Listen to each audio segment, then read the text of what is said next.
তোমার সারাটা দিন কেমন যাবে সেটা সকালবেলাই বোঝা যায়। বাড়ির থেকে বেরিয়েছিলাম কলকাতা যাব কিছু দরকারি কাজ নিয়ে, কিন্তু এখানে দেখো রাস্তায় বেরোনোর সাথে সাথেই গাড়ির এই ডোরের লকটা খারাপ হয়ে গেল। লুকিং গ্লাসটা ওদিকে ভেঙে গেছে, নতুন লুকিং গ্লাস লাগানো হচ্ছে লক সারাই করে। যেই কলকাতার রাস্তায় পা দিয়েছি, এবার সৌভিক নতুন ড্রাইভ করছে, ঝমঝম করে বৃষ্টি নেমে গেল। আমার তো ভীষণ টেনশন হচ্ছিল যে সৌভিক ঠিকমতো গাড়িটা চালাতে পারবে কিনা, কারণ এতটা বৃষ্টির মধ্যে গাড়ি চালানোর অভ্যেস কিন্তু ওর একেবারেই নেই। যাই হোক, করতে করতে সবটাই অভ্যেস হবে। কলকাতা যাচ্ছি ঝিনুকের জন্য কিছু দরকারি কাজ নিয়ে। এবারে সারাটা দিন কীরকম যাবে তোমাদের সঙ্গে শেয়ার করার চেষ্টা করব। তবে এত বৃষ্টির মধ্যে সারাদিন কীরকম যাবে আমি বেশ ভালোই বুঝতে পারছি। যাই হোক, বৃষ্টি বাঁচিয়ে বাঁচিয়ে কাজগুলো কমপ্লিট করতে হবে, এটাই বোঝা যাচ্ছে। তো দুপুরবেলা হয়ে গেছে, কাজ টাজ সেরে এবারে আছি একটু সেক্টর 5-এ লাঞ্চ করব।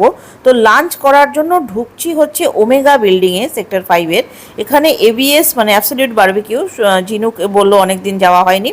তো চলো, আর মনটা খুব কাবাব কাবাব করছিল, এই এত বৃষ্টির মধ্যে গরম গরম কাবাব খেতে কার না ভালো লাগে। কিন্তু ব্যাপারটা হচ্ছে এই অ্যাবসলিউট বারবিকিউ সেক্টর 5-এর অভিজ্ঞতাটা আমাদের ভীষণ তিক্ত হলো। ঢুকতে ঢুকতেই জানা গেল 4:30-র সময় ওদের বাফে শেষ হয়ে যাবে।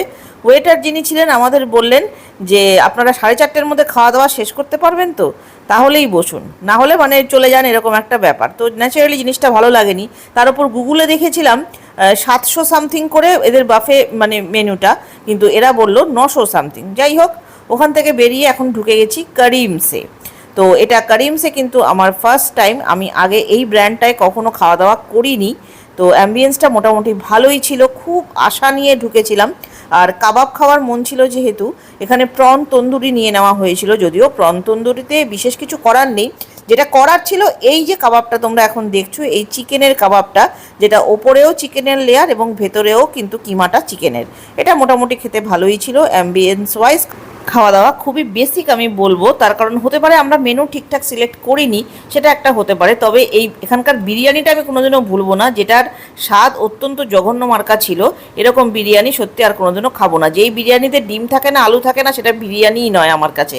যাই হোক, এদের বিরিয়ানি স্টাইলটা হয়তো এরকমই। তবে তোমাদের এক্সপিরিয়েন্স এই করিমস সম্পর্কে আমাকে অবশ্যই জানিও। কিন্তু আমার ফার্স্ট টাইম এক্সপিরিয়েন্সই একদম লাস্ট টাইম এক্সপিরিয়েন্স হয়ে গেছে, আর বোধহয় করিমসে আমার আশা হবে না।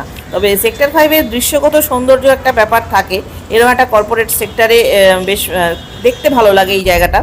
তো চলো এবারে বাড়ি ফেরার পালা। আর বাড়ি ফিরতে ফিরতে সবসময় যাতায়াতের পথে এই মানে বিল্ডিংটা চোখে পড়ে যখন, তখন টার্গেটে থাকে যে একদিন এই বিল্ডিংটায় খাওয়া দাওয়া করে দেখতে হবে যে এরা এই লাক্সারি প্রপার্টি কীরকম খাওয়া দাওয়া করায়।